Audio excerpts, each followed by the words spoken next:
À présent, c'est un œil sur les médias avec Inès Olagaray qui nous a rejoint sur le plateau. Inès, bonsoir. Bonsoir Aude. Alors, vous nous parlez tout d'abord de cette prestigieuse récompense du photojournalisme, le World Press Photo, qui vient de décider de retirer son prix à l'un des lauréats.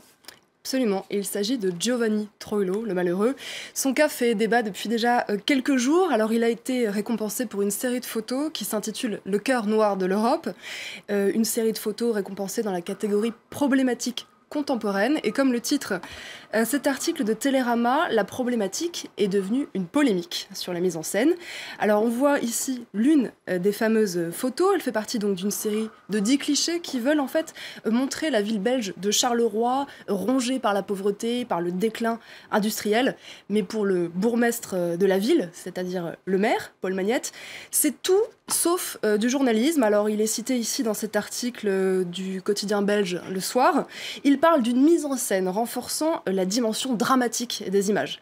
Alors le comité du World Press Photo n'a pas retenu l'argument, mais un peu plus tard, c'est un autre détail qui a retenu son attention et qui a finalement scellé le sort du photographe. Un détail qui concerne cette photo. Attention... Elle était un peu crue.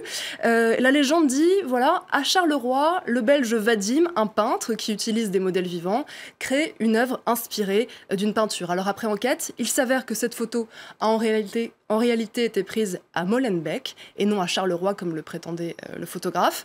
Et le comité du World Press Photo a déclaré que cela constituait une violation des règles du concours et c'est à ce titre qu'il lui a retiré le prix. On imagine que cette polémique a relancé le débat sur la mise en scène lors de ces concours de photojournalisme. Absolument, il y a eu très vite plusieurs réactions, notamment des grands noms de la profession. Alors on voit ici sur Twitter le tweet du photographe Thomas van den Driesch.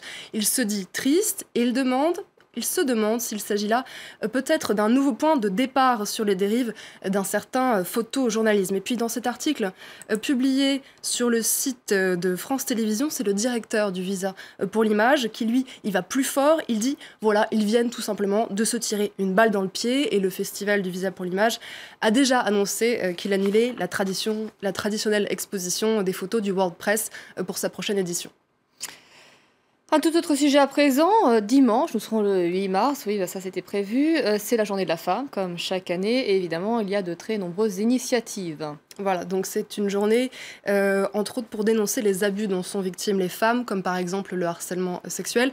Alors, je vous montre une photo, c'est une jeune Afghane de 25 ans, elle s'appelle Koubra, et pour sensibiliser le gouvernement afghan au harcèlement, elle est descendue dans les rues de Kaboul, vêtue, comme vous pouvez le voir, d'une armure en acier qui lui couvre donc la poitrine, le ventre, mais aussi les fesses, comme on peut le voir sur ces photos qui ont énormément circulé sur les médias sociaux et notamment sur Twitter.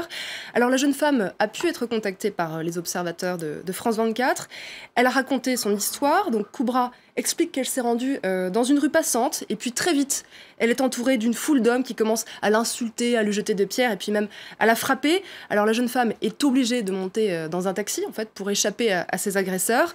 La scène a en tout duré à peine 8 minutes, le temps à peine pour les amis qui l'accompagnaient de prendre les photos de son calvaire. On a tendance à railler effectivement les journées de la femme, à considérer que c'est pas nécessaire, que la journée de la femme c'est absolument tous les jours, mais on voit qu'effectivement ça peut être utile dans certains pays. Aux États-Unis c'est peut-être moins utile, mais en tous les cas des féministes aimeraient bien qu'il y ait un visage d'une femme sur des billets du dollar. Absolument, et je vous propose de jeter un petit coup d'œil sur la vidéo de leur campagne de promotion. Alors ça commence par cette phrase, bon, on l'a raté, c'est pas grave, ça commence par cette phrase qui dit « Mettons une femme là où il y a toujours eu des hommes ». Où ça? Et bien sûr un billet de banque, un billet de 20 $. Alors la vidéo montre les visages de femmes célèbres de l'histoire des États-Unis, comme par exemple la militante des droits civiques Rosa Parks. Et puis cet article sur Slate.fr nous explique donc qu'il y a en tout 15 candidates et que les Américains peuvent voter pour leur candidate préférée sur le site de l'association qui s'appelle Women's on 20. Et puis ce sujet avait déjà été commenté par Barack Obama, c'était en août dernier. Il estime qu'après tout, c'était une bonne idée, puisque actuellement, tous les billets sont ornés de visages d'hommes. Et c'est le site du Monde.fr qui nous montre la seule monnaie, la seule devise qui subsiste avec un visage de femme. C'est cette pièce de 1 $, avec le visage d'une femme, l'amérindienne Sacagawea. Rapidement, en France, les politiques vont évidemment prendre la défense des femmes, on va les entendre beaucoup, c'est Jean-Vincent Placé qui déjà s'y colle. Alors très rapidement, juste cette photo, c'est Jean-Vincent Placé qui donc défend la cause des femmes et plus précisément qui condamne la misogynie en politique et qui pose avec cette poule. Et c'est une référence à un incident qui avait eu lieu à l'Assemblée nationale. C'était en octobre dernier, quand une députée Europe Écologie Les Verts avait été moquée par un député UMP qui, lui, imitait le bruit de la poule. Et les poules ont-elles besoin d'être protégées par des hommes? Rien n'est moins sûr. Merci Inès pour votre chronique ce soir. Un œil sur les médias.